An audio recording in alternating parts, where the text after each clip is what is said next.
Hey, how's it going, everybody? So I'm gonna bring y'all some, news and speculation from today's WWE nonsense. Today is Thursday, May the 12th, 2016. So not a lot happened today. AJ Styles is confirmed to have a nagging injury. We don't know to the extent of what. He's been pulled from live events and this weekend's activities. He will be available for Monday Night Raw, hopefully at a non wrestler capacity. He didn't wrestle on SmackDown, thankfully. So maybe they continue that going forward and maybe to Extreme Rules and we finally get to see him wrestle there. Probably some much needed time off because his body probably isn't working, used to work this type of schedule, which is daunting compared to all the other schedules that the independent contractors take on themselves. Um, Other than that, I failed to mention yesterday or earlier this morning when I taped the news for yesterday that Vince McMahon over a conference call confirmed the return of Bray Wyatt, John Cena, Randy Orton, and Seth Rollins within the next few weeks. And basically, I was going to do some speculation on that and see where everybody would fit back in. Um, because, with Bray Wyatt, he's going to bring back, I don't know if it's going to be his entire family, because I don't know if Luke Harper is still on the shelf with his injury, but he's going to have Braun Strowman and Eric Rowan with him. So it's going to be interesting to see the dynamic of how they do that. I don't know if they'll go. I honestly don't know what they'll do. And I don't know what storyline they could put him in. The only storyline I actually see, and I'll just go by one. So I'll start off with Seth Rollins because this is the one that I clearly see happening first. It basically writes itself. He's going to get a huge babyface pop no matter how you want to portray him as a bad guy. Everybody loves Seth Rollins and wants to go back to the time of when he was champion. Regardless of what you think, it was better than what we've had with Roman Reigns. So I think with him, they're probably going to tease the dissension between Stephanie and Shane a little bit more. And honestly, they're probably going to have a match between Stephanie's choice of wrestler versus Shane's choice of wrestler for control of who knows what, or to get over on somebody else or to get back at you, what have you. This could go into the brand split, who knows. So it would write itself if they booked Stephanie's wrestler as Triple H, Shane's wrestler as Seth Rollins, a babyface Seth Rollins, or maybe not even babyface, maybe just anti-authoritarian Seth Rollins. It writes itself. I've seen a lot of different people who said this could work, and I've honestly speculated myself if it could work, and it does. The writing's on the wall. They should totally do this when he gets back, and this would be the perfect way to kind of wrap up that storyline of the authority of old and kind of knocking them out, or at least Triple H out of the on-screen authority role and maybe to a part-time wrestler role like he should be. He's great on the screen, but I think Stephanie at this point, after the whole Roman Reigns fiasco, is the one that you want doing all the talking. So that's pretty much where I see Seth Rollins going. I don't know how long that feud could last. I know Triple H just re-signed a contract with WWE to become an on-screen wrestler and with his backstage stuff as well. So I don't know how long that would last, but I'm sure it would be at least a big, huge part of the card. So now I'll go to John Cena. And I would love to think that he would go back to the United States Championship picture, maybe even the Intercontinental Championship picture, and maybe if Kevin Owens wins, he comes back, say, well, you beat me on your first time up here, well, I'm back, and this is my first time back, so I'm challenging you. That would be pretty cool, but I honestly see him facing Roman Reigns at SummerSlam for the championship.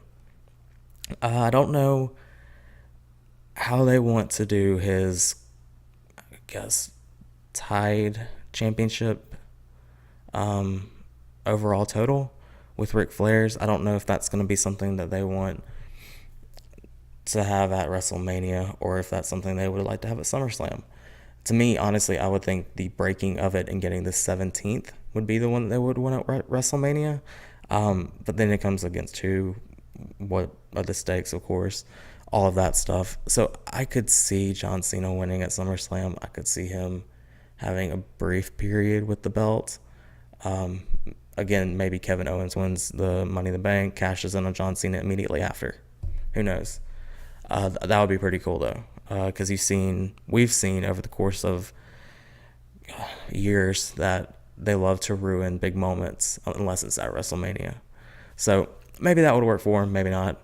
Next up, I'll move to Randy Orton, and this is the biggest wild card because I don't know where he fits in. I don't. I think he's been available for a little while, honestly, and that they just haven't used him because they didn't have a story for him. And we've heard over the past couple of days that Mark Henry, Big Show, and Kane have been used on screen because they're trying to push more and more of the newer talent up the card and kind of get away from those guys unless it's like live events, which is smart because you keep everybody fresh by doing that, by having interchangeable guys at live events. But I honestly kind of see Randy Orton feuding with Baron Corbin. I would honestly like to see Baron Corbin take on kind of a legend killer role like Randy Orton first had when he came in the WWE. He was the legend killer, Randy Orton. And that really stuck because he had a great feud with Undertaker at WrestleMania, which everybody thought he should have won, and propelled him into the main event slot then. Of course it didn't, and kind of drifted along until he finally made his way there with the whole he hears voices in his head gimmick, which works. But sorry, I've got a cold and I'm still trying to get over it. But yeah, I see that working because I think Baron Corbin can kind of use that. And I think at this point, Randy Orton is a jobber to the stars, man. He's one of those guys that no matter what, he can always go up to that title picture, even if he loses every single match. Because we're going to take him so seriously for being, a 12-time champion. Same thing with John Cena. And same thing can be said for this next guy, Bray Wyatt. Doesn't matter how much this guy loses, man. If he touches that title, the crowd goes crazy. I don't know where he's going to fit in either because he's going to bring his family. To what extent, nobody knows. I'm sure it will not be a singles run again. I don't know how they want to do that. I don't know how they want to do his character or who they would put him up against right now. He's more of a wild card in the sense of, does he come back with a faction? Does he attempt to go after all these other factions? Does he attempt to go after the Authority? Does he attempt to, who knows? He's probably going to be the most fun to speculate with just because you never know with his character. You never do. And that's the intrigue. And that's what makes his character so brilliant and brilliantly written, because he can be booked as shit one week and then a megastar main eventer next week. And that's great when you can do that. You can have somebody take it in and out like that. I don't know what he'll be doing. I honestly wouldn't mind seeing him going up against Roman. To some extent, if the Bullet Club actually form and AJ Styles somehow, some way, takes the title off of Roman Reigns, I wouldn't mind seeing the club or Bullet Club go after or go to war with the Wyatts. That would be pretty cool. But I don't know. I think you can bank on the one out of all these four guys getting the championship first will be John Cena. I think you can pretty much bank on that unless Seth Rollins comes in and wins Money in the Bank. I don't think that'll happen. I think they have a bigger storyline for him because I think they want to tie that up, and I think Triple H needs an opponent for SummerSlam. I think the perfect opponent would be Seth Rollins and building up that feud for the entire summer with maybe having a match here, a match there, pay off at SummerSlam. I don't know. Let me know what you guys think. Like I said, it's kind of a slow day for news. Not a lot happened. But yeah, let me know what you guys think. Who do you think is going to hold a championship first? Who do you think is going to make a bigger impact first? Let me know what you guys think below. And as always, don't forget to like, share, subscribe. And thank you so much for watching. I'll catch you guys next time.